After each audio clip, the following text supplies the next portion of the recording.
OK，我哋繼續咧 Section C 嘅第二課啊。嗱，第二課咧，我哋係用水波去做觀察。水波嘅特色咧就係我哋可以用一個俯瞰嘅方式，跟住咧就望到一個平面啊，同一條繩唔同嘅地方一個平面啊。好似咧第7版裏邊咧，我哋咧會見到一齊上邊落去一條一條嘅波紋線啊，嗰啲叫 wavefront。咁呢度咧有個問題咧就係點去度個 frequency 咧？個方法咧用一個 stroboscope 喺黑房裏邊閃下閃下。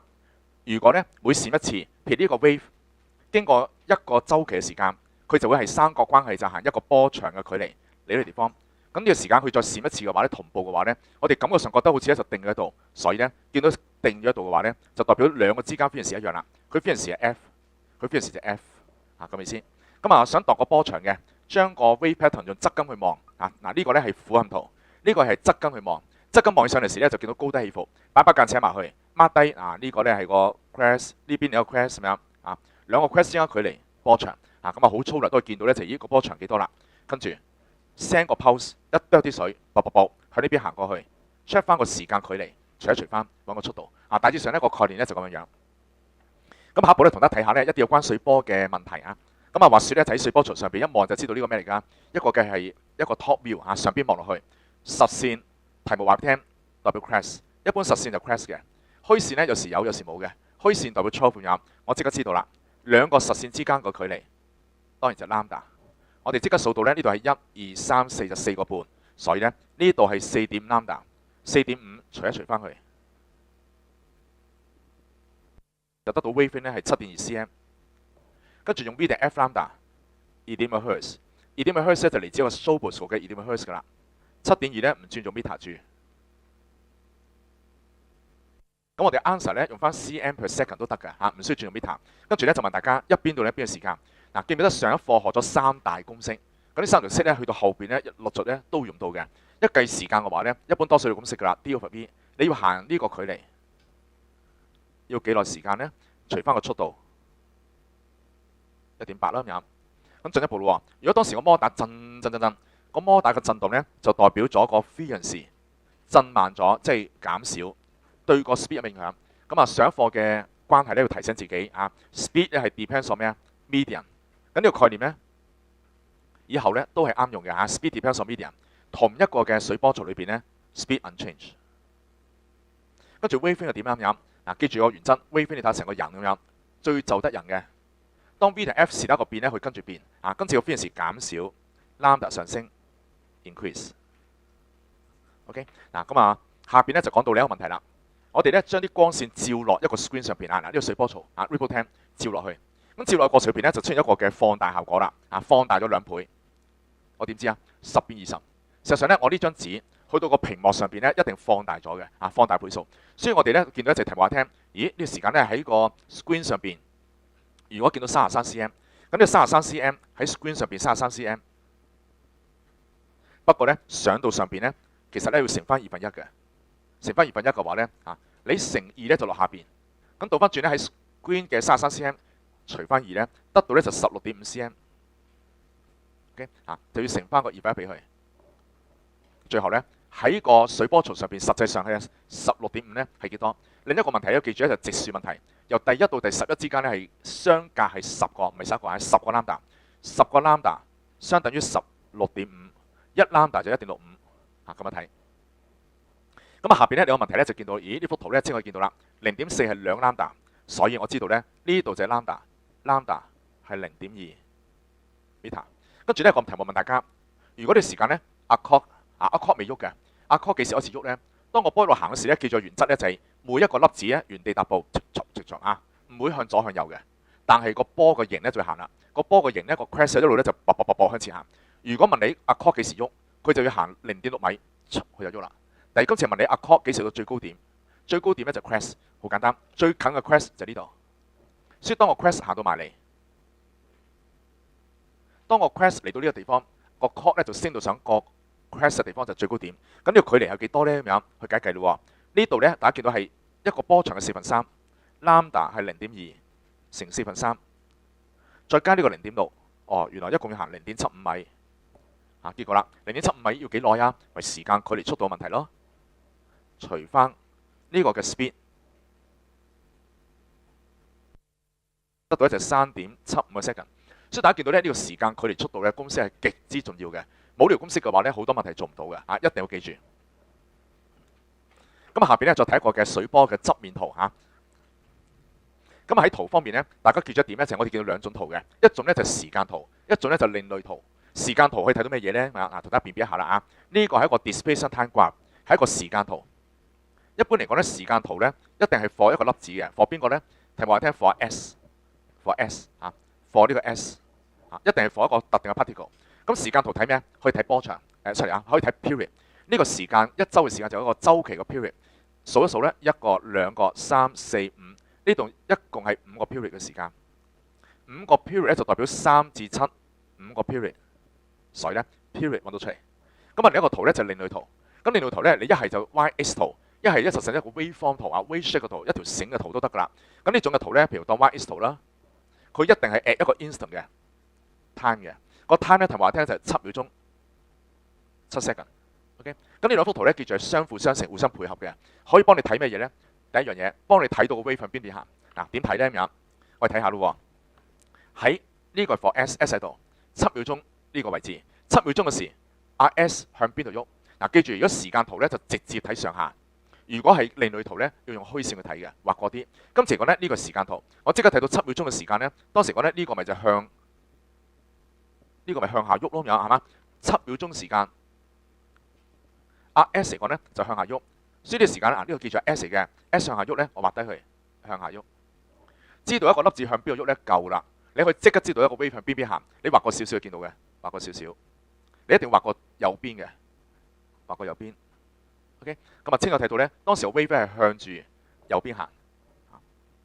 同時咧都睇到啦，喺呢幅圖裏邊咧係另類圖，另類圖咧呢個叫波長，一個、兩個，呢度係2又4分一個波長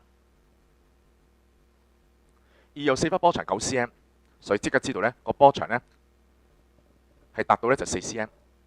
有咗呢個嘅 period， 有咗呢個嘅 wavelength， 跟住咧可以計晒其他嘢啦，包括咧就 frequency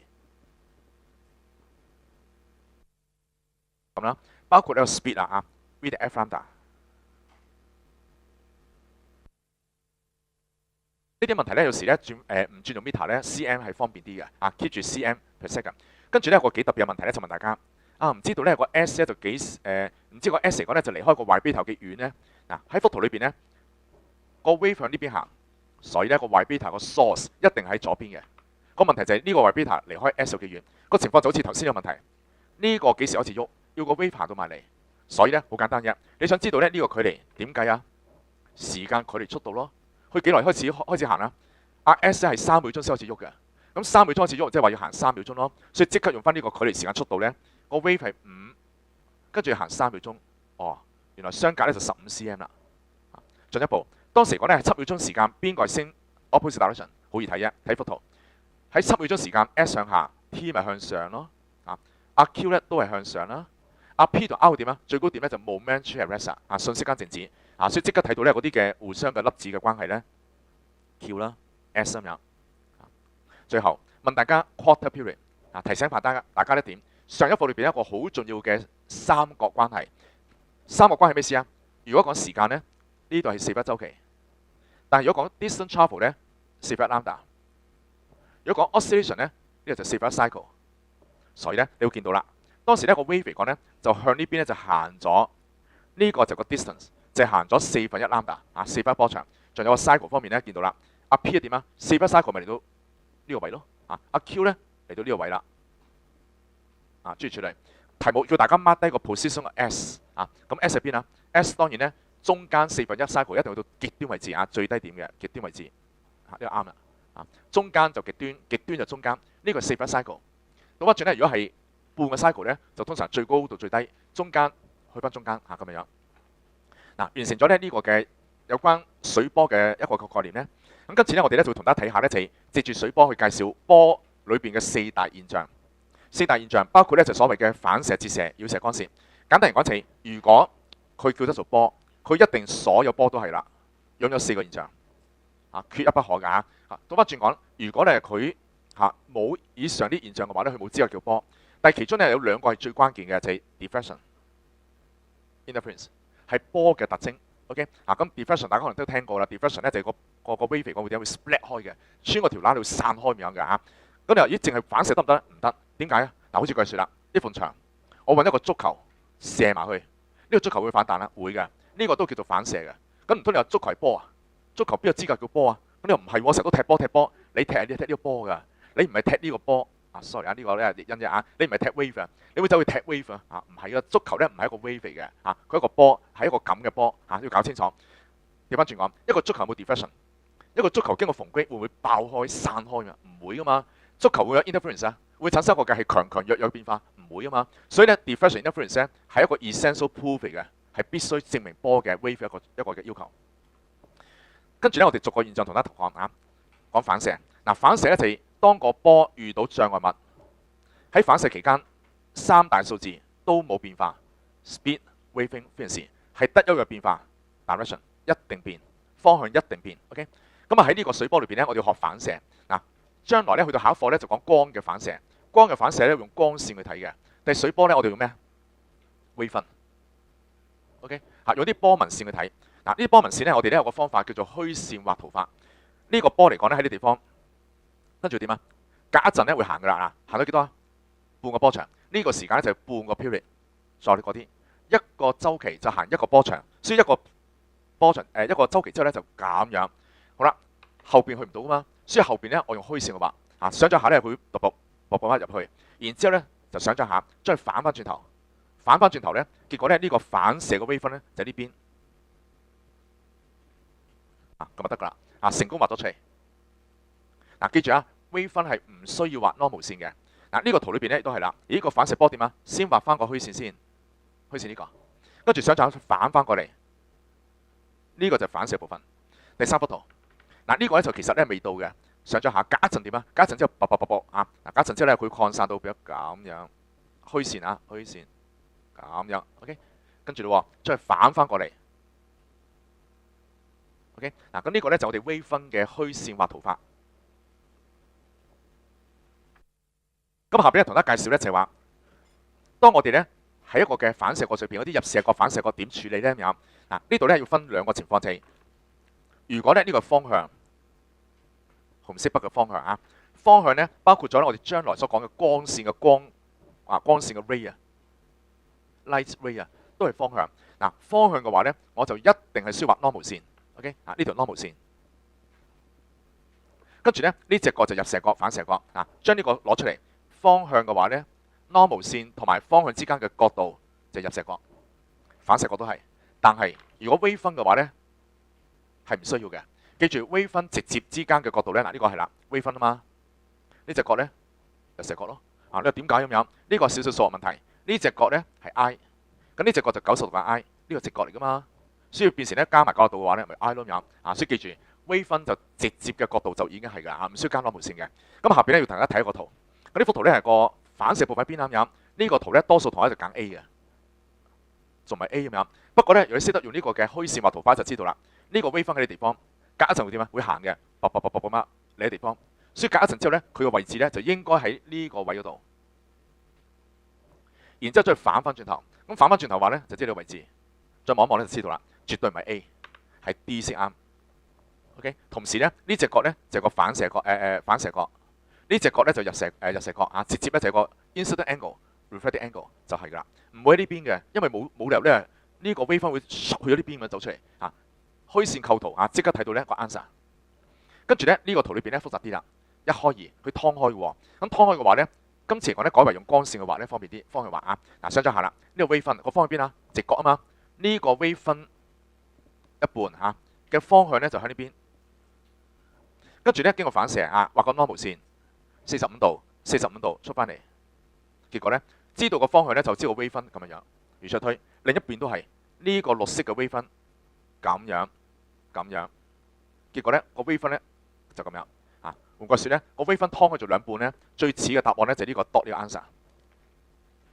咁到時為止咧我哋完成㗎啦咁咦咁簡單好似呢有時呢啲書坊間練習咧會見到啲圖咧就係彎嘅 reflector， 彎嘅呢啲全部歐絲。OK 記住咧，我哋只考一種模式就係一個直嘅 reflector 咁多，所以我哋跟住去到折射。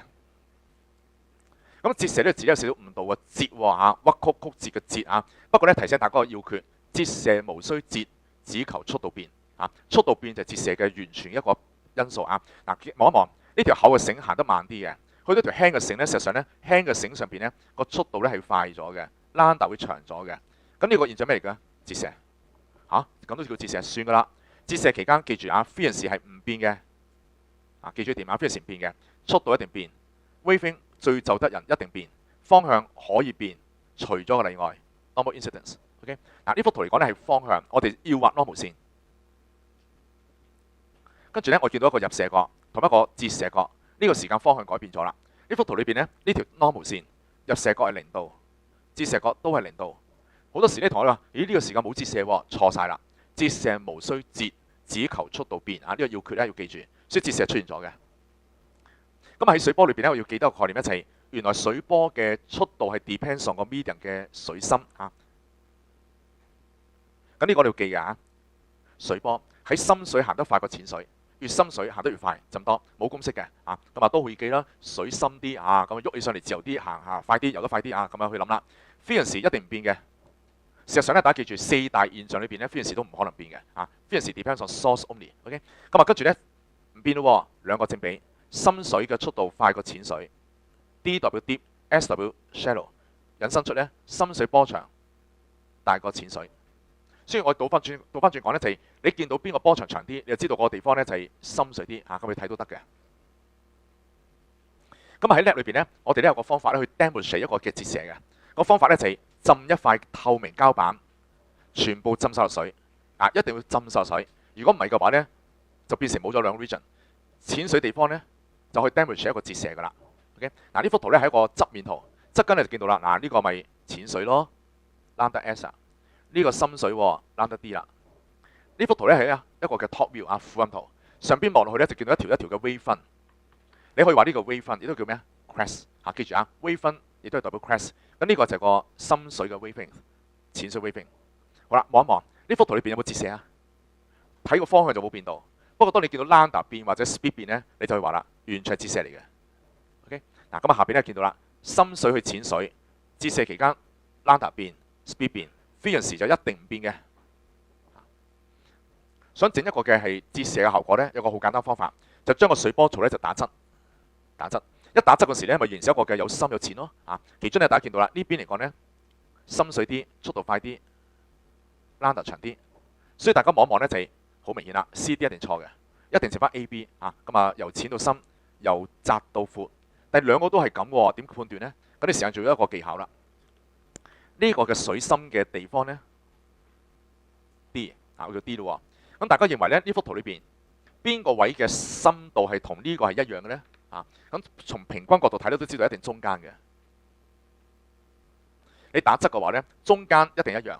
跟住呢邊有啲水過呢邊啦，所以呢邊咧就比 D 大咗、細咗啊。跟住呢個 D 咧就 correspond 到一個 lambda，D 就決定個速度，速度決定個 lambda。所以咧 D 大咗，速度大咗 ，lambda 大咗。好啦，邊個同呢個 lambda 一樣咧？就一定中間。邊個中間？大致上呢個啊呢個位差唔多啦。呢度嚟講就冇一個差唔多，冇一個差唔多一樣大嘅位置啊，所以咧 A 係唔啱嘅啊，正確 answer 咧就 B 啦。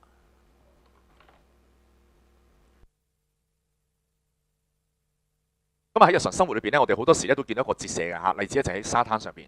喺沙灘上邊一啲海浪衝埋嚟嗰時咧，咁大家留意下，咦呢個深水快啲嘅，淺水慢啲、慢啲、慢啲、慢啲。所以個海浪衝埋嗰時咧，如果大家細心觀察，見到一齊由呢個快至慢咁樣慢慢慢慢衝上嚟，尤其是去到沙灘地方呢度好猛嘅，咁啊好猛嘅嚇。原來呢個咩現象嚟㗎？或者折射咯咁樣嚇。所以大家留意啦，見到啦，啲波長咧由長到短，代表速度由快至慢，呢個就典型嘅一個折射現象。因為折射根本就無需折，就只求速度變啦。咁進一步咧就係咁樣折射嘅角度變化，可以點睇咧咁樣？咁下邊咧我哋同大家睇一個叫 diffraction， 代表一個方向上嘅改變。呢幅圖咧顯示出咧個方向變咗啦咁樣。嗱，睇方向咧有兩個方法睇，呢個叫 wave 分。wave 分咧就直接角度係㗎啦。OK，嗱大家見到啦啊，如果講 wave 分嘅話咧，呢個係個 wave 分。呢個 wave 分咧，你想睇角度嘅呢隻角係㗎啦，θ1啊。如果睇光線嘅，你要睇呢條光線啊，嗱，當呢個光線睇紅色筆呢個。咁你成日要 normal 嘅話咧，呢隻角咧啊就係我哋要嘅方向。OK， 咁啊跟住睇到啦，咦嚟到呢地方好明顯啦，波長短咗啊，即刻知道咧啊，無論係波長短咗啊，呢個 lambda 2細過 lambda 1，或者 theta 2細過 theta 1，嗰啲時間咧都能夠咧就驗翻一樣嘢 v2細過 v1。OK， 原來咧喺折射角裏邊咧有3個數字互成一個正比嘅，就係呢個。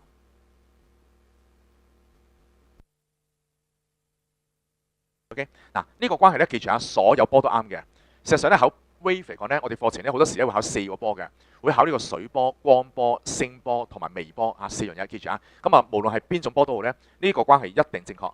OK， 跟住咧想提醒大家一點咧就折射率啊，有啲老師有啲坊間練習係錯誤地咧走去玩水波嘅折射率，好荒謬嘅。折射率咧記住啊，淨係光波先有啊，聲波、水波係冇折射率嘅概念嘅啊。咁啊變成咧就得呢個嘅關係。跟住啦，水波 depends on depth， 深水快過淺水。嗱，同大家介紹聲音 depends on material， 固體快過液體快過氣體啊。跟住咧光波都係 depends on medium， 空氣真空最快過水快過玻璃，尤其是呢個水啊。記住一個原則，水同埋空氣嘅速度嚇，光同埋聲音啱啱倒轉嘅。光由空氣入水咧係慢咗嘅，但係聲音由空氣入水咧係快咗嘅，得啊，啱啱倒轉嘅。咁啊下邊咧睇呢幅圖啦，呢幅圖咧我哋望到咧就係好明顯啦，波長短咗，所以咧 V2細過 V1。咁啊跟住啦，邊個啱？如果光嘅話咧，光由空氣去玻璃係真係慢咗喎 ，OK 啦。如果聲音由水去空氣，水係快啲啊嘛，聲音去到空氣真係慢咗喎 ，OK 啦。如果水波嘅，水波由深去唔係喎，淺去深係快咗喎，深水快啲喎，唔係細啲喎，錯啦，啊3就唔啱啦。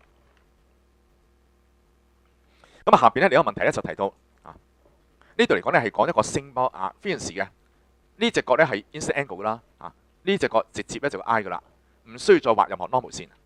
咁下一步啦，啊入到水，知道啦，去到水裏邊咧速度係快咗，lambda 長咗，角度大咗，即係角度大咗唔使計數嘅，13度大啲得一個啫嘛，83度。OK， 跟住 wavelength 喎 ，wavelength 啊，咪咁計咯。你將個 speed 喺水嘅速度1500，除翻個唔會變嘅 frequency 1.5，啊，所以即刻揾到 answer。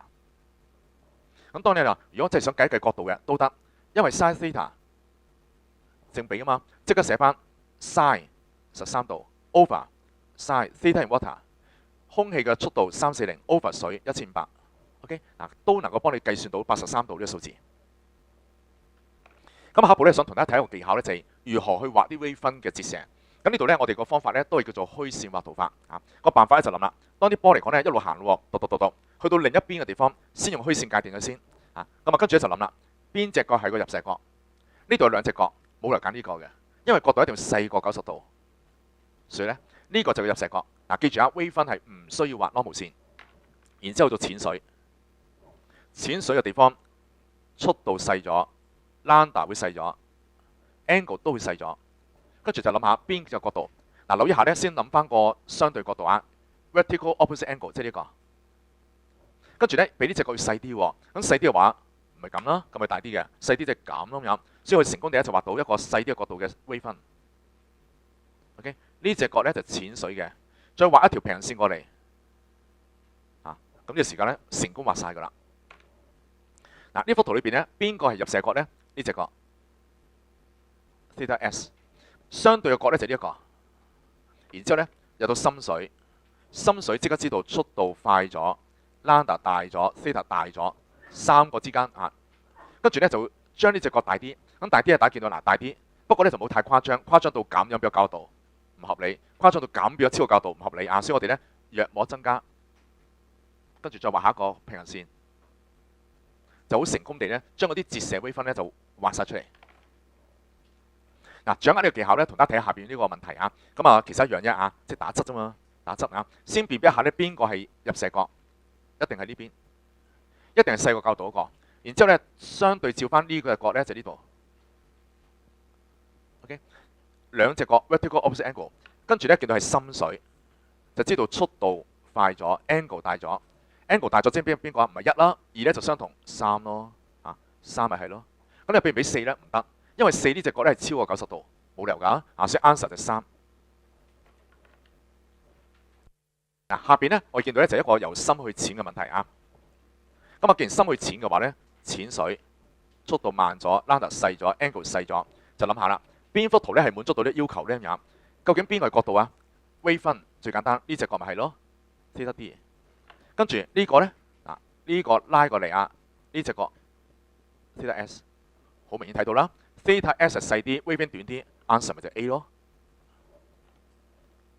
咁下一個問題入邊咧就得一個 pulse， 一個 pulse 咧就睇唔到 wave 分嘅，即係睇唔到呢個嘅係 wavelength 啊，淨係得一個 wave 分啊，一個 pulse 一個 wave 分。咁你成日可以點睇咧？睇角度啊，嗱睇個方法好簡單啫。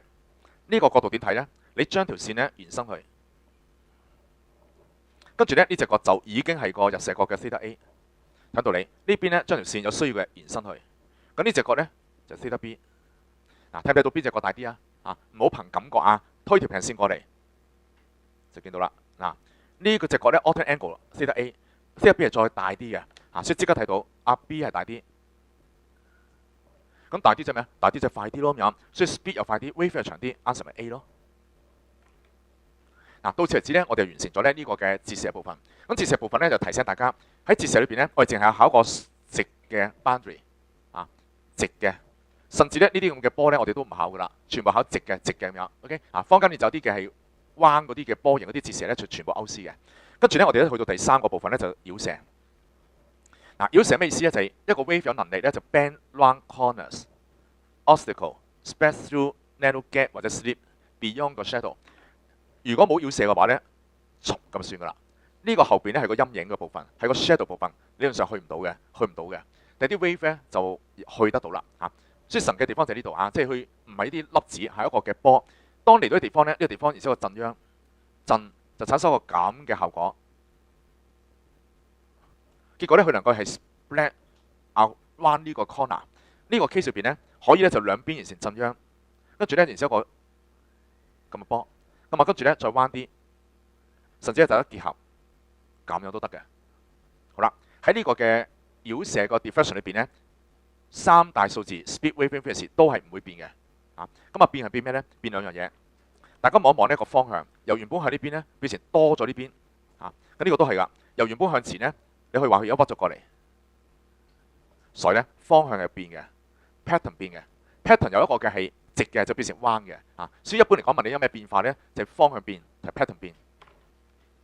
咁下一個概念咧就係影響 diffraction 啊 ，diffraction 冇數計嘅。啊，淨係需要知道影響兩大因素。第一 size，OK，咁 size 方面咧，如果個縫隙好大嘅話咧，效果就唔明顯嘅 diffraction 好弱啦。但如果當個縫隙一細嘅話咧，個 diffraction 就好明顯。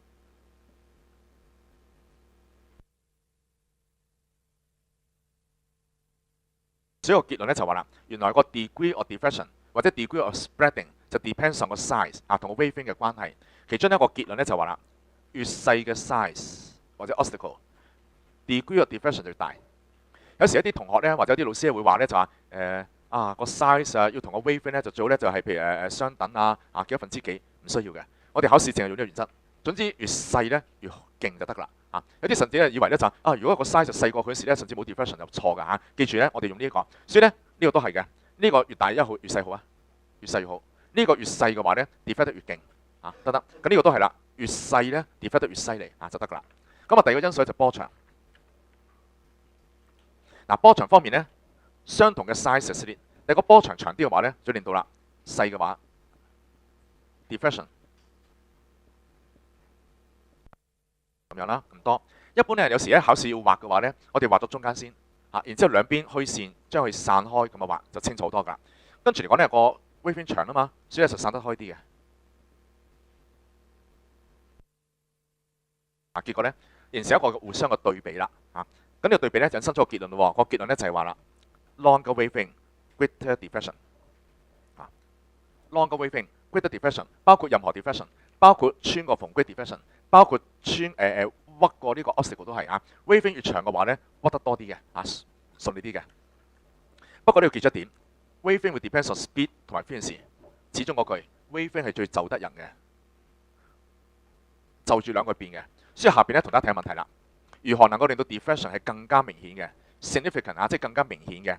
第一，減低個 width 可以啊。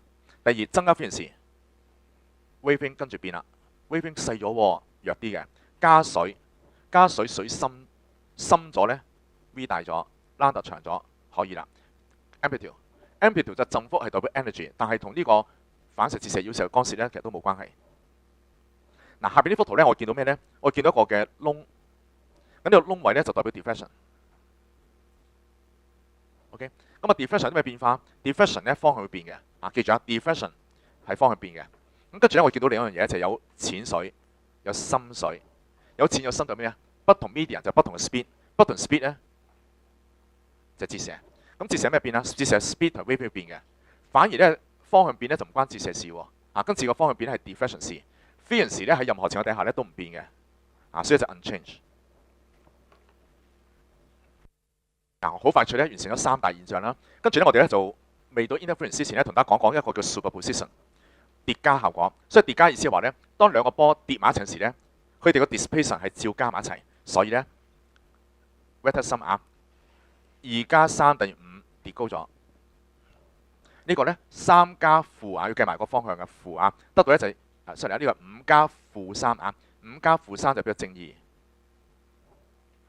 superposition 可以用喺任何波、橫波、中波、任何 frequency amplitude 都得嘅。跟住咧同大家睇呢個例子啦。嗱，呢個 case 入邊咧就係兩個 quest 相遇，1+1變成咩？變成2。咁樣。咁啊呢一刻咧，大家留意下就剎那間嘅啊，剎那光輝就並非永恆啦。咁啊轉頭會點咧？就各行各路啊！結果咧呢個波繼續咧就向前行，大家迎面相向，剎那光輝啊，跟住各行各路啊，轉瞬息間咧就分開大家。咁啊跟住呢個 case 入邊咧，一個波分一個波谷，你呢個時間會點咧？剎那間相遇嘅時咧就大家互相抵消啊，瞬間消失。但係咧唔係永恆㗎，轉眼間捲土重來，各行各路。OK 嗱，咁呢個咧就個 superposition 嘅效果啦。咁下邊咧用 superposition 同大家睇3種不同嘅效果咧，就係譬如假設有兩個波，大家相遇嘅時間咧，嗱，大家 amplitude 唔一樣嘅，一個波幅咧就2格、3格。呢3個基數面翻覆咧就係第一，兩個波係 in phase，in phase 大家學過啦，振幅唔需要一樣，總之大家就一齊上一齊落啊，上落之間咧同步嘅啊，一齊上高峰，一齊落到低高咁樣。咁啲時間我加埋佢啦，2+3係5格，5格咁樣，呢邊5格。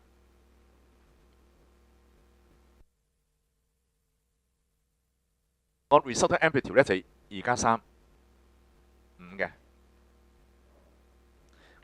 跟住咧另一個可能性就 anti phase、opposite phase 啊，見到咯啊，一個頂一個低。咁你時間咧點加咁樣啊？3加負咪1咯咁樣，1格啦，接翻。啊，結果咧呢幅圖嘅 amplitude 咧就變成係3減2咧就變成1。OK， 咁啊最後第3幅圖裏邊咧就係。兩個咧又唔係 in phase，係咪 opposite phase 啊 ？different phase 啊？咁你時間都係加嘅啫啊！2+0等於0加負等於負2啦。呢個咧就1.5加負1.5變咗0啦咁樣。咁呢個咧難畫啲咧，我幫大家描咗虛線啊，就呢個。咁呢幅圖嘅振幅咧就大概係3點幾格啊。咁啊簡單講就係個 A 咧介乎喺1同5之間。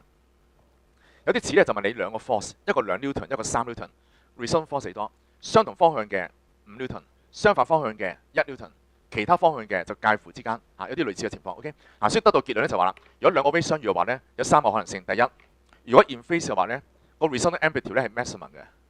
當然要到咗 in phase 嘅話咧要做到 in phase 嘅，佢哋相隔距離係必須咩啊？1 lambda、2 lambda、3 lambda 上一課嘅概念。咁第二咧就係要做到anti phase 嘅話咧 resultant magnitude 咧個 amplitude 就 minimum。當然咧 anti phase 嘅條件咧就個 delta H 咧半整數。OK 咁呢個咧都係我哋後邊講 interference 裏邊咧一個嘅需要嘅條件啊。咁啊第三個咧就係佢又唔係 in phase， 佢又唔係 opposite phase 啊。咁啲時間咧個 amplitude 咧就介乎喺 maximum 同 minimum 之間啦咁樣啊。OK 嗱，咁我哋開始咧就進入 interference 啦。interference 咧可以話咧就 wave 裏邊一個嘅最重要嘅現象啊，必考嘅，一定考嘅啊。咁啊喺 interference 裏邊咧，我哋去考水波、微波、光波、聲波，每一種波嘅 interference 咧都有各種不同嘅特色啊。喺呢度咧，我首先介紹下 interference 嘅條件咧係需要兩個 coherent sources。coherent 係相關 ，coherent 嘅相反咧就獨立嘅 independent。嗱咩意思咧？咁樣兩把人聲係冇 interference 嘅，獨立嘅；兩支光管、兩個燈泡冇 interference 嘅，獨立嘅啊。兩個喇叭冇 interference。要做到效果咧，係需要大家係相干。相干嘅條件就第一，一定要 exactly same frequency。由於大家個速度一樣嘅話咧，背後就 same lambda。第二 amplitude similar 得㗎啦，唔需要相同啊。事實上相同好難嘅，相若得㗎啦。爭太遠又唔得，兩個聲音一個好強，一個好弱，完全冚過晒，點能夠做到一個互相干涉咧咁樣嚇？需要大家相若，跟住咧需要一個叫 constant phase relation。一般咧我哋考試咧題目唔講咧，我哋全部一律當 in phase。OK，opposite phase 係一般聲波先見到嘅啊。opposite phase 我哋到時會講到啦。好似咧例子喎，喺水波槽裏邊，我揾一個摩打吊住兩個 dipper 浸落水邊，當呢個時間喺度震喎，震兩個 dipper 喺水邊震嘅時候就不斷咧產生啵啵啵啵啊一啲咁嘅波紋，一個兩個嗱，呢兩個咧就成為咗兩個 sources， 就 in phase。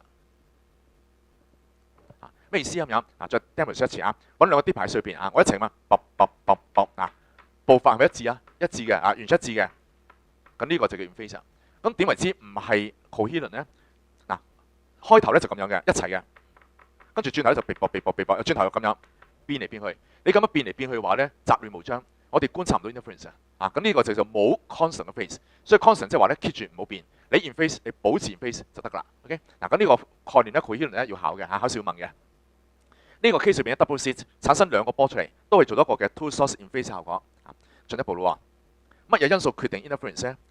一個咁不平凡嘅現象，原來完全有一個好簡單嘅概念，就 path difference 程差，兩個路徑嘅差喺一個 pattern 裏邊啊，一個水波槽裏邊啊。嗱 interference 咧，大家留意咧就係繩上邊就唔會講嘅，一定要有平面先得嘅嚇。所以我哋水波先講到喺水波槽上邊望落去咧啊，兩個 source 喺度震到喎，好似幅圖啦，兩個 source 喺度震。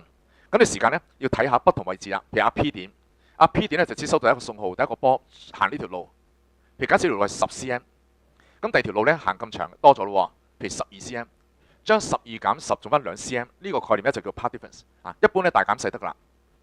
咁啲數字咧完全決定晒 type of interference。OK 啊，咁喺解釋入邊都係㗎，你解釋 interference 咧一定要提到 path difference 呢個重點字嘅。OK 嗱，咁下邊咧講到啦 ，path difference 咧有個 range 嘅。阿 P 係中間點，咁你時間咧呢兩個路徑一樣，路徑一樣嘅話咧，呢點個 path difference 一定係零㗎啦。OK， 咁跟住啦，再過啲好明顯兩條線又唔一樣㗎啦。啊，所以結果咧會開始咧就變咯喎啊，即係話咧兩條線啊由一樣變成咧就呢個短啲嘅長啲嘅話咧，開始咧就有個相差啦。個相差咧開始增加啦嚇，0.51咁樣，最大到邊咧？睇呢個先，去到極端位置啊，去到咧就係極端嘅90度，喺呢個位置咧，你見到啦，阿 S 行咁多路 ，S 行咁多路，兩條路相減幾多？咪就個 A 咯咁。所以咧呢點嘅 path difference 啱啱定個 A 係兩個 source 相隔距離，代表 maximum 嘅 path difference。OK， 其他嗰啲咧呢條路個 path difference 一定係介乎0同埋 A 之間。OK， 嗱呢個概念咧需要鞏固一下啊。呢個 A 嘅概念咧考得非常多嘅，一考嘅時咧通常咧就係都啲叻嘅同學先做得到嘅啊。我話俾你聽，兩個 source 相隔距離係5 cm， 即係咩意思啊？即係話啦，呢個地方 path difference 係0嘅，高啲咧可以開始揾到咧就係 path difference 就0.51啦、2啦、3啦、4啦、4.9都得，5得唔得？冇可能，5一定只係得呢條線上面先有機會5。OK， 嗱呢個就係 set 定咗最高嘅 path difference 唔能夠超過5。而且5只喺呢條線出現，呢地方咧就最多去到最遠都唔會達到5呢個數字嘅啊。如果呢個 path difference 呢個 A 咧改為咧就譬如當係3 lambda， 咁我就知道啦。0開始0.5、1、1.5、2、2.5都得，3有冇機會？冇可能啊。3喺邊度出現啦？呢地方就係3 lambda。OK， 嗱好啦，咁下邊講到啦 ，interference 有兩個類別。如果兩個信號嚟到係達到一個 in phase 效果，例子喎，話説咧呢條路咧，去到 P 點，呢條路去到 P 點。阿 P 接收兩個信號，我就將佢拉翻開，變成咁樣樣。呢兩個信號咧，大家到達時係好明顯係咪 in phase 啊？咁 in phase 嘅話咧，而家0加0咪就0咯。但隔一陣咧，呢個嘅 trough 嚟到，因為個波會喐噶嘛，呢個 trough 又嚟到。咁呢兩個加埋咧，就將佢推到咧下撇-1加-1變成-2啦，就推到低啲嘅，如出推。等陣 crest 加 crest 嚟到咧，就將佢拱到高啲。所以咧 A 加 A 佢嘅振幅咧就變成係 2A 啦。如果講 energy 嘅話咧，呢個 energy E，咁呢個 energy 係咪兩個 E 咧？唔係，事實上 energy 同 amplitude 嘅 square 成正比嘅，4E。所以 energy 咧係 construct 咗constructive inference 係1加1變咗4份嘅。嗱，我哋再諗一個概念咧都合理嘅，兩把聲音夾埋一齊啊，唱歌兩把聲音出嚟，咁你成個音量幾多？咪2倍咯。呢個係屬於一個冇 interference 嘅情況。但係當 constructive 時一個強調咧，就係無中生有地係加強咗嘅。1加1變成唔係普通嘅2啊，變成咩？係4倍嘅。啊，所以咧，當兩個聲音疊埋一齊，能夠成功產生 constructive 嘅話咧，個音量咧就唔係2倍，係變4倍。啊，呢個先係特別嘅地方。啊，咁啊下邊講到啦，條件咧係需要整數嘅 lambda。啊，咁就話咧個 part difference 一係就0、1、2，正負都冇所謂啊。我哋會將呢個0咧稱做一個叫 zero maximum。zero order 啊 ，zero order maximum。呢個1咧就叫做 first maximum。呢個2咧就叫 second maximum。如此推，所以當個題目話聽 upon P is at the 呢個 fourth maximum， 我就即刻知道呢個 part difference 咧就等於4個 lambda 得啊。呢個 order 好重要嘅嚇，一定要記住。咁下邊咧就提到啦 constructive quest trove maybe form 呢個 P 係 constructive 啦。咁 constructive 咧同學以為咧就嗱呢點咧呢個時間就 constructive 啊。其實一個關鍵咧就阿 P 要點啊？阿 P 要喐嘅，喐起上嚟時咧就嗶啵嗶啵，佢振幅咧特別大啲嘅。啊 constructive 意思就係 energy 好大，振幅好大，所以不斷喐啦。咁喐嘅時間咧當然有時喺最高峰啦，有時係最低谷啦，有時係中間添。呢個時間咪 constructive 啊？當然係啦。啊，因為個關鍵咧就係喺呢個時間 PE、KE、PE 呢啲地方有 P 有 KE 啦，佢 energy 特別多嘅。但唔一定話要浮喺上邊啊嘛，唔係唔喐噶嘛嚇，不斷強喐咁樣啊，挫得好勁，所以變成咧 constructive 嘅地方咧，佢有機會 crash，有機會 choke，甚至有機會中間點，無論去到邊個位都好咧，佢都係屬於 constructive 嘅。嗱，相對嚟講咧，有個叫 destructive 嘅相消效果。destructive 咧需要咧就兩個 wave 係 opposite phase 嘅。OK， 嗱咁就話啦 ，S 一 S 二 send 到埋嚟，呢一刻唔喐，隔一陣之後咧，呢個 choke 嚟到啦，隔一陣之後咧個 crash 嚟到。嗱，啱啱大家倒轉嘅反上。結果阿 Q 兩個信號，一個就想拱高佢，一個就想壓低佢。哇！咁你發覺點算啊？順得哥情失嫂意喎，左右做人難喎，唔喐咯咁樣。啊，所以呢個時間咧兩個抵消咗，唔喐，唔喐嘅話咧一條橫線啦。結果咧 amplitude A amplitude 變0A， 講 energy 呢個 energy E 呢個 energy E 變成0E， 所以 destructive 方面咧 energy 好似冇咗喎 ，energy 嘅規律咧就1加1咧就變成係0。OK， 嗱咁呢就神奇啦，明明有一把聲音嚟到嘅。我幫你整多個聲音埋嚟，咁你時間咧居然咧就消失咗，冇晒聲啊！咁啊，事實上咧，而家啲耳筒咧用咗一個概念嘅啊，帶咗呢種嘅係叫做消音系統咧，佢可以將外邊嗰啲嘈雜嘅聲音，幫你加個 anti-phase 嘅聲音一齊喺耳筒裏邊，跟住咧變成一就直情晒，外邊啲噪音一啲都聽唔到嘅啊！咁啊，大家留意下，有啲咁嘅叫做滅音耳筒咁樣，就利用咗 destructive 嘅原理啊。光線都係一條光射埋嚟光嘅，我射多條光埋嚟 destructive 去，結果變成黑咗嘅啊，變成一個黑暗一片啦，都得嘅啊！咁呢個就 wave 嗰種神嘅地方。足球做唔到嘅，你冇辦法做兩個足球射埋嚟變成所唔消失咗，做唔到噶嘛，所以足球咪波咯咁樣啊，就咁解啦啊。destructive 嘅條件咧係需要咧半整數嗱 ，destructive 咧係冇 first 係冇 zero 嘅，由 first 開始，半個 lambda 咧就叫 first minimum， 一有2分1咧叫 second minimum。嗱，大家用一個40M 嘅概念，如果7.5 lambda 咩啊？7.5 40M 就8 minimum 啊。倒翻轉，如果問你第6個 minimum 係咩啊？5.5個 lambda 啊，咁樣記 ，OK。咁啊，下邊見到啦，一個 source 會震啦，加到 source， 關鍵咧就要睇下嗱，呢個咩現象咧？就 interference。interference 咧就干涉就互相干涉，一定係講兩個 source 嘅嚇，唔會3個4個嗰啲嘅嚇，一定2個嘅。OK， 咁啊兩個 source 夾埋一齊產生 interference 喎，關鍵咧就 part difference， 將兩個數相減 1.8， 但係冇意思嘅，要將佢 in terms of lambda， 你將 1.8 over 幾多啊 ？lambda 係 1.2 係咪？咁樣。嗱，寫嗰時咧小心啲 lambda 寫埋嘅嚇 ，over 1.2倍個 lambda， 計翻1.5 lambda， 1.5 喎 destructive 喎 amplitude 點啊 ？amplitude 咧可以話 become zero 啦。OK， 嗱咁下一步咧就係，如果我 frequency 變到咧阿 P 就 become second， 嗱見到個字啦，咩叫 second maximum 啦 ？second maximum 即係代表2 lambda， 咁啊2 lambda 夠啦，嗰啲時間咧即刻知道啦 ，lambda 咧就變成咧係0.9 cm 啦。OK， 嗱咁啊，當然咧，你發覺點解變咗嘅？因為 frequency 一變嘅話咧 ，lambda 就會變噶啦。OK， 嗱下邊咧兩個例子咯。呢幅圖咧顯示出咧就係話阿 P 點接收兩個信號，咁呢兩個信號咧我哋分別睇下。第一個嗱紅色筆呢個啊 ，S2 行遠啲嘅，呢條路幾長咧咁樣？咁啊大家見到呢個係一半嘅啊嗱呢個咧10一半係5，咁呢個咧係5，再加呢個10咧就15，加20，好明顯啦，用畢氏定理就計到呢個數字。OK， 跟住咧第二條路就係呢條路綠色筆嘅，呢條路幾多啊？呢個咧一半呢個咪5咯，啊10減5啦，咁呢個係20啦，所以變成咧另一個，將呢兩個數做相減咧就 part difference。當然咧題目話你聽呢個叫做 second minimum，second minimum 即刻寫低1點 lambda， 所以結果 lambda 計到啦。最後咧 v 定 f lambda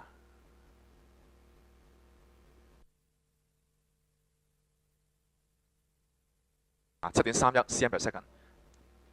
咁喺考 interference 裏邊咧，我哋一般咧有兩種模式，一種咧叫幼稚式，幼稚園都識就呢啲啦，10減100幾多啊？咪2 cm 咯咁樣幼稚式。另一種咧叫波陣式呢啲當你見到咧一個波咁嘅 pattern 咧，你就知道考自己 interference。咁波陣式點睇咧咁樣？同大家睇下波陣式咧，一般嚟講咧呢啲咁嘅線咧代表 crest 嘅，中間隱約咧見到個 trough 喺中間。OK， 線同線之間係波長，唔好忘記呢個好重要個 A。跟住咧 A 咧就1個2個 lambda。跟住咧裏邊啲線咧點睇咧咁樣 ？constructive 點睇啊？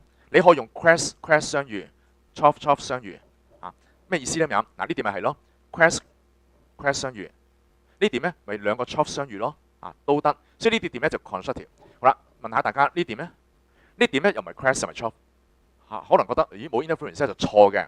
記住 crest 嗰啲咧係輔助性質，輔助嘅，最關鍵咧都係睇 part difference。OK， 睇 part difference 即係睇到啦，呢個 point 咧 part difference 係0喎，part difference 係0，梗係 constructive 啦。事實上咧呢條線上邊咧每一點咧 part difference 係0咧，全部 constructive 嘅。OK， 跟住咧 destructive 方面咧，你可以用 crest trough 相遇呢個 point 咪就係 crest 就係 trough 相遇啦 ，destructive。不過咧都只係輔助式嘅，最關鍵咧都係睇 part difference。呢個可以幫到你，但呢個幫唔到時咧，記住最終係睇 part difference。下邊咧有兩個 point 同大家睇下。P 係 crest on crest， 所以 P 咧係 constructive。仲有呢一刻嘅時間咧，P 咧係個波峰嘅地方畫落去。OK，Q 嚟講咧呢個 point Q 咧係 crest on trough destructive。咁 destructive 咧如果要畫嘅話咧，就畫一條橫線就算啦。OK， 就代表一個 destructive 嘅效果啦。OK， 咁仲有一點，一個嘅係2 lambda 嘅 A 2 lambda A， 同大家睇呢幅圖紅綠相色中間條線咧 part difference 係0，呢條線咧就代表 zero maximum。呢啲線咧有個名嘅，一係叫做 line sub maximum 或者叫 anti-nodal line 都得。OK， 喺條線上邊咧每一點全部都係勁喐嘅 ，energy 好大嘅 ，amplitude 好大嘅。當然咧留意一下啦，有啲 point 係 crest 嘅，但呢個 point 咧係 trough， 有啲 point 咧甚至去到 equilibrium point 都有嘅，但唔理去到邊，總之佢就 constructive，energy 好大。跟住過少少咧，我哋開始揾到第一個 crest trough 相遇嘅地方，咁呢個時間個 part difference 咧就係半個 lambda， 叫做 first minimum。再過啲，我哋見到咧接住落嚟咧就揾到下一個中間線開始嘅第一次嘅 crest 相遇 part difference 1 lambda first maximum。再過啲，我見到第二次嘅 crest 同 trough 相遇 part difference 個半 lambda second minimum。好啦，齊未？冇噶啦，因為 A 係2 lambda。所以呢時間咧，我哋再上咧，我哋永遠都揾到2 lambda 嘅，冇噶啦，中噶啦。但係2 lambda 喺邊度咧？2 lambda 就喺 S1 嘅上邊。呢度咧每一點 part difference 都係2 lambda，係 maximum part difference， 上下對稱下邊一模一樣我哋就唔多畫啦。咁嗰啲嘅 minimum 線咧叫做 line sub minimum 或者叫 nodal line 咁去表達都得。OK 咁呢個 line sub minimum nodal line 咁呢幅圖咧就最多咧就揾到咧就 part difference 係2 lambda。冇辦法再多啲噶啦。最後咧一個典型嘅 interference pattern 啲咩見到啊？我哋會見到 alternate 呢字要記住alternate 嘅 maximum 同埋 minimum 嘅線咧梅花間竹出現。如果將呢個變成光嘅話咧，代表咩意思啊？就代表就光暗。如果呢個係聲音咧，就代表就大聲細聲大聲細聲大聲咁樣。OK 咁呢個咧就個特色。如果水波嘅話就代表勁喐唔喐勁喐唔喐即係咁樣得勁喐唔喐嘅勁喐嘅勁喐嘅唔喐嘅咁意思。下邊咧同大家睇下咧一啲有關 interference 嘅概念呢幅圖裏邊咧就係X 係咩嚟㗎？係 crest， 但呢個又唔係 trough 喎。OK， 改為用 part difference 去睇。part difference 睇長啲個先 ，S 而行到嚟咧就1個半，1有4分3度啦，減 S1咧行到咧就1 lambda，結果 part difference 咧就4/3。嗱4/3咧就係 neither nor， 唔係 constructive， 唔係 destructive， 或者簡單叫做 no difference 就算啦。跟住咧就到阿 y 好清楚啦 ，part difference 係0或者 12/12。阿 set 咧 set 個 part difference 咧就係呢個係1、2，呢個1係1 lambda， 整數嘅就 constructive 啊。結果咧 constructive 啊 answer 就呢個嘅 boy 啦。咁啊下邊幅圖裏邊咧就話俾你聽，當時講咧嗱提醒大家第一時間望一望呢兩個相隔距離，呢個係隔咗1個、2個、3個、4個 ，A 係4 lambda。跟住咧喺呢幅圖裏邊咧，我見到阿 P 當時發生咩事啊？係喺個 12/12嗰度。呢點咧足夠證明咧阿 P 咧係 constructive。咁 constructive 點畫咁樣啊？冇心急就啱。呢一刻嘅時候 P 係最低點嘅。我哋想畫一個 period 一個 cycle 上嚟最高咁樣 ，OK 啊？接住落嚟如果一個 period 嘅時間咧，阿 P 咧就經歷一個咁嘅高低起伏嘅變化啊 constructive。跟住睇下 Q 啦，阿 Q 一刻嘅時間 crash on crash 足夠咧就話啦，阿 Q 都係 constructive。但係 Q 當時處一個最高峰喎，所以咧我哋畫起上咧就咁樣啦。一個週期裏邊咧，阿 Q 係咁嘅變化。跟住咧有個特別嘅問題問大家，就係喺呢幅圖裏邊咧，我哋揾到幾多個 constructive 同 destructive 嗱？咁啊可以咁樣同大家睇。首先咧喺呢幅圖嘅正中間地方呢條直線，呢條線咧係0 lambda，part difference 0 lambda。跟住咧兩邊對稱，線就睇邊？呢邊咧我哋揾出第一次啦，唔好睇呢個。呢度咧有時誤導嘅，你以為喺呢個位唔係嘅，錯㗎啊！睇呢邊，呢度第一次嘅 crash on crash 就睇到啦。呢度係第一條線嘅1 lambda first maximum， 跟住咧第二次嘅 crash on crash 2 lambda， 仲有冇？有第三個 crash on crash 好啦，因為 part difference 最多唔能夠超過4啊，4喺邊咧？4一定喺外邊嘅嗱，呢個4啦。好啦。題目咧問大家就 excluding 啊，唔計 SS， 唔計 SS 嗰陣時係幾多啊？0開始，兩邊正負1、2、3，所以咧一共咧就有幾多 point 啊？7個。OK， 嗱呢度一個7個 point， 呢7個咧包括咗幾多啊 ？constructive 嘅，包括咗就0、正負1、正負2、正負3，夠啦嚇，唔計個 SS 咧啊，咁你成加埋7個 point 咯。如再推 destructive， 咁 destructive 包括咩啊？包括正負1/2。正負個半，正負2個半，正負3個半，係咪？4咧就冇噶啦，4.5冇噶啦嚇。結果咧正負一共係8個 point， 所以咧好容易睇到嗱。記住咧，我哋係講咩啊？我哋講條線㗎咋，喺條線上邊。OK， 喺條線上邊咧，因為外邊其實無限咁多點嘅，喺條線上邊咧，我哋一早數到咧就係梅花間竹嘅強弱，一共咧喺條線上面有8個 destructive 嘅 point， 有7個係 constructive 嘅 point。唔計 SS 啊，我睇嘅方法咧啊就咁樣觀察嘅。嗱下邊咧再落咧，我見到呢幅圖咧，第一時間望一望呢個0.06米係幾多啊？1、2、3啊，3格，所以個 A 咧就3 lambda，3 lambda 就0.06，所以用呢個方法先能夠計到咧呢個嘅0.02出嚟啊。所以呢個 A 咧好多時咧都係好重要嘅。咁下一步咧就嗰啲嘅考慮問題啦，跟住 part difference 嗰啲冇特別，亦都提醒自己啦。喺呢個時間咧，你估有幾多個 SS 之間有幾多個係 constructive 咁樣？有0啦，有1啦，有2啦，最多去到3啦咁樣。destructive 嘅有1/2啦，1有1/2啦，2有1/2啦咁樣可以睇一。跟住想同大家睇一個特別問題就係，如果呢個時間咧，呢個問題好常見㗎嚇。如果當時個 frequency 或者 speed 有個變化嘅，發生咩事 ？frequency double， 由於個 speed 咧就唔變嘅。咁啲時間咧 v 等 f lambda 最就得人。當 frequency double 嗰時咧 wavelength 咧就 become half 噶啦。half 咗啊 ，wavelength 係 half 咗。咁你 half 咗就令到咧有些少變化。嗱，清楚啲咧，我同大家喺呢個地方寫低喺 Q 嘅地方。OK， 喺 Q 嘅地方原本嘅 part difference 係等於咩啊？1.5個 lambda。part difference 係唔會變嘅。如果呢個 Q 嘅地方譬如個 part 嚟講咧，譬如一個10一個8， 10減8等於2， 2 cm 嘅數字唔會變噶嘛，變係變咧就係即係咁意思。你個 part difference 係2 cm， 呢個唔會變嘅。如果個 lambda 係1嘅 part difference 係2 lambda 咯 ，part difference lambda 2嘅 part difference 1 lambda 咯，part difference lambda 如果4嘅 part difference 係1/2咯咁樣。所以個關鍵在於一隻 lambda 不同咧，引起啲數字嘅變化。所以如果呢個 lambda 咧就縮到變成1/2，大家認為呢個數點啊？呢個一半咧咪2倍咯，變咗3啦。1.5 3乘1/2，結果咧就變成3倍新嘅 lambda。3倍係整數喎，整數即係咩啊 ？constructive 啊，所以用呢個方法睇咧好簡單啦。part difference 將會成為3倍個 waving，3倍 waving 就 become constructive。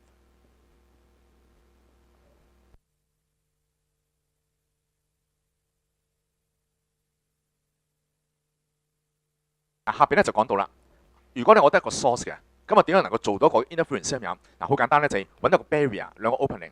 當個 wave 走到埋嗰時咧，呢個咪就係 S1咯，呢個 S2啦，啊 S1、S2，跟住咧分別做出啲咁嘅波。所以咧一個 source 都可以用呢個方法咧做出一個嘅 interference 效果嘅。咁啊下邊咧亦都見到一個幼稚式問題啊！嗱，呢個典型嘅幼稚式，真係幼稚園都識㗎啦。10減8 2cm，不過2cm就未得，你要將佢轉做咧 waving 嘅倍數 over 0.8，記住寫翻 lambda 2.5半整數喎，所以咧就 destructive。咁 destructive 嘅話咧個 amplitude 會點咧咁樣？嗱，可以答 decrease。呢個嘅 destructive 咧，我頭先寫嗰次咧就 become zero 嘅，今次咧就寫 decrease。點解咧？係兩個都冇所謂啊！咁事實上咧，有時係未必 decrease 到變成0嘅，因為咧兩個 source 嚟講咧，一個強啲，一個弱啲，一個近啲強啲，一個遠啲弱啲嘅話咧，佢哋到達嗰時 amplitude 咧未必一樣嘅，未必一樣咧係會 cancel 唔晒嘅。就好似頭先我哋嗰個嘅 destructive 嘅即係 opposite phase 效果咧啊，我見到咧就係兩個嘅信號咧係可以產生咧就係一個嘅譬如一個三格啊，呢個都係啦啊，呢個咪好似 constructive 咯啊，呢個 destructive 裏邊一個三格一個兩格 cancel 唔晒嘅，剩翻一嘅。所以咧答 decrease 就得，你或者答 become zero。一般 DSE 嚟講咧，兩個答案咧都接受嘅。OK， 咁下邊咧就講到啦，喺呢個 case 裏邊啊，好易睇啦 ，destructive 啊 ，constructive，destructive 啊，咁啊好易揾到出嚟嘅。有啲嚟講咧，你發覺咦，好似乜都唔係喎。最關鍵咧就睇 part difference， 睇翻 part difference 啊先睇到。嗱，想同大家睇翻問題，因為問題都常問嘅。有小同話啦 ，constructive 地方 a crash is always formed， 咁大家知道唔係啦。constructive 地方勁喐嘅話咧，當然咧睇時間，佢有時喺 crash 度，跟住三角關係啊，記住三角關係咧，今次好啱嘅。半個 period 之後咧，佢就會行半個 cycle 就落到 trough 嘅地方啊，所以 trough 都係會 form 到嘅。典型個錯嘅答案啊，呢個 statement 係錯嘅。咁下一步要同大家睇一個問題咧，就係 destructive 啲 energy 去咗邊咧咁樣啊？一加變0，但 energy 根據物理定律咧係唔可以消失噶嘛啊？嗱，再睇一次呢度啊 ，destructive 係1加1就變成0嘅 energy， 好似彷彿消失咗。constructive energy 咧就無中生有地1加1就變咗4嘅。而家再望一望，你發覺咦啱啱好喎，1加1加1加1咪4份咯。原來 destructive 啲 energy 唔係消失嘅，係走咗去 constructive 地方啊。我哋會揾表達嘅，走咗 constructive 地方 energy 係重新分佈嘅，但係 still conserve。OK 嗱，咁即係話咧，如果冇 interference 嘅話會點咧咁樣啊？喺一個嘅地方，一個房間啊，一個 pattern 啊，個房間裏邊有講聲音嘅。如果冇 interference 嘅話咧，度度嘅音量差唔多嘅啊。雖然咧你話遠啲會細聲少少，但大致上咧你發覺咧，企喺任何地方都聽到嘅。但係當個房間一個位置裏邊產生 interference 嘅話咧，巧妙地方就係唔係啦，聽唔到，好大聲，聽唔到聲音，好大聲，梅花間竹，大聲細聲，光線都係啦，光暗光暗光暗，唔平均嘅啊。呢種唔平均嘅分佈咧，就係 interference 嘅特色。OK。嗱，咁下邊咧有個現象啦，呢個要記一記嘅嚇。決定 interference 嘅 factor 有兩個嚇，第一個咩咧 ？wavelength。我特登同大家畫一個咧，就係 wavelength 短啲、長啲。嗱，同大家畫一畫個 first measurement， 由呢開始，第一次嘅 crash on crash，first measurement 呢幅圖啊，第一次見到嘅 crash on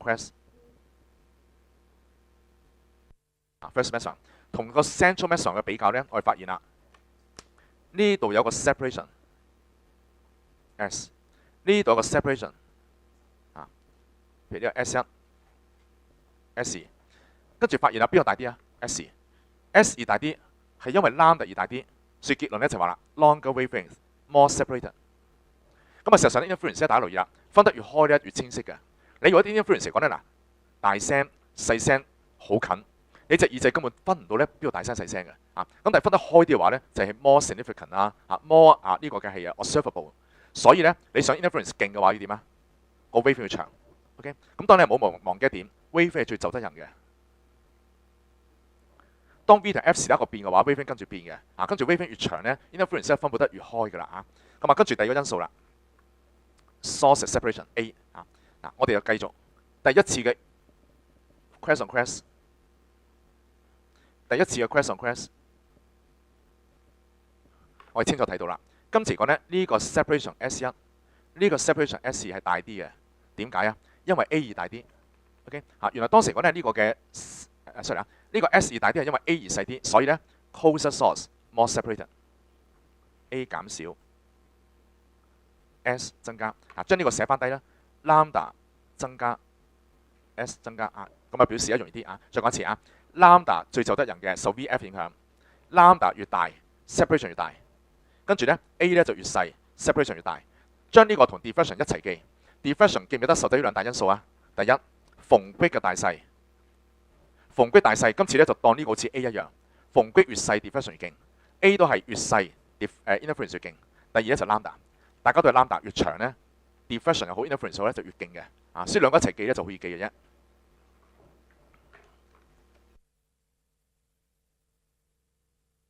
下邊咧同大家睇下呢幅圖呢幅圖裏邊咧我見到咧就係兩個 source 呢個 part difference lambda 其實即係一 lambda， 所以 constructing 啱嘅。第二啦，又見到一個 crash always form 嘅情況，當然即刻知道啦，計唔係啦咁第三個又玩一個效果咧咁樣咯。OK， 跟住啦，如果咧將個 wavelength 係 double， 一般嚟講呢啲問題多數咧就 double half 嗰啲嘅啫咁我哋咧即刻啟動呢個方法啦 ，wavelength 係 double， 咁啲數字變咩？一半咯，1/2咯，1/2新嘅 lambda， 1/2係半整數，半整數當然成為 destructive， 第三個啱嘅。咁下邊咧呢幅圖咧就見到兩個喇叭發出啲聲音，啲聲音你發覺咦今次畫到好特別喎，冇所謂嘅。啲 wave 分嚟講咧，你可以畫一半即係咁樣畫一半，你畫晒兩邊冇所謂噶嘛。好啦，跟住我見到 X 係咩X 咧好明顯係 crash on through， 所以我即刻知道 X 咧係 destructive 嘅。destructive 嘅話咧就代表1+1就變0嘅，所以喺 X 嘅地方咧應該係冇聲音嘅冇聲音嘅，寂靜嘅。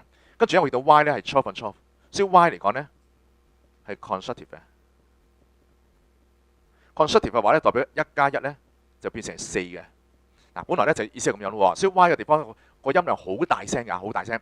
而家個問題就係如果將其中一個喇叭熄咗去 ，S1 熄咗去熄咗去，冇咗一個喇叭，你就由0咧就還原翻做一個 E。由冇聲音變成有聲音，當然就 increase。跟住咧冇咗喇叭，由4咧就變咗做1，由勁大聲變翻做正常嘅 E， 當然就 decrease。所以 answer 咧就 C 呢個。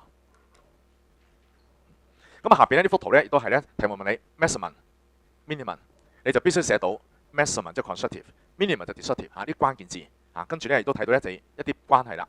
如何能到 AC 係分得開啲咧咁樣？分得開啲即係代表咧就係呢一個嘅受影響 factor。咁呢度見到咧就話，當 frequency 上升嘅話咧 lambda 跌 ，separation 跌 decrease。跟住啦 separation 即係個 A 升嘅話咧倒轉 S 跌 decrease。OK 咁嘅方法睇。下邊咧同大家睇一個問題呢幅圖裏邊咧特別嘅地方就係有 crash 有 choke 嘅，用虛線代表 choke 咁跟住啦，我哋想睇咧就第一個叫做係 L1 用紅色筆 part difference 係1 lambda， 不過小心啲，佢係要求 S1 減 S2。咁即係話咧 S1P 咧要大過 S2P， 咁 S1P 大過 S2P 喺邊度如果你將個 first maximum 畫咗喺上邊係錯嘅 ，S1P 大啲一定係要喺下邊嘅，下邊係咪呢條線係長嗰條線咁大家首先揾出第一次嘅 crash on crash 就能夠揾到呢條線咁樣畫，呢個就 L1 代表 first maximum。跟住咧我哋要揾咧就係另一個咧綠色筆嘅 part difference 係個半 lambda， 但係同一時間咧係負數。負數即係要求咧就 S2P 咧要大過 S1P，S2P 大啲喺上邊你畫錯咗下邊咧就當錯嘅咁呢個咧係 second minimum。second minimum 咧我哋咧喺上面揾啦，第一次 crash on through 未夠，再過啲係啦即係要揾咧就第二次嘅 crash on through。嗰條線咧係可以畫一截都得㗎，唔需要伸到呢邊都得㗎L2 就係 second minimum。OK。咁下一個問題就係，如果呢個時間咧呢個嘅 A 就係3點 lambda。如果呢有個問題就係，如果將個 A 咧係減少 S 會增加，A 嘅減少 S 增加，就會 become more separated。跟住嘞喎，呢條線咧就 L， 嗱 L 咧其實咧成條線咧都係個叫做係 Sill measurement 嚟嘅。咁嘅時間咧每一點都係 constructive， 啟動呢個三角關係半個 period， 半個 cycle， 所以咧半個 cycle 呢點咧去到 truth 地方咧倒轉畫，反翻轉頭半個 cycle 之後咧一定咧就到一個嘅係半個 cycle。但係如果 amplitude 嘅話咧 amplitude 冇負數嘅，跟住咧遠啲嘅地方咪弱啲啊，遠啲弱啲條線咁畫就得㗎啦。記住啦，成條線咧都係 measurement 嚟嘅，Sill measurement。最後Q 點大家留意一下咧喺外邊，外邊就等於 A 係 3.5 唔使計嘅，3點 lambda， 3點咧就 destructive。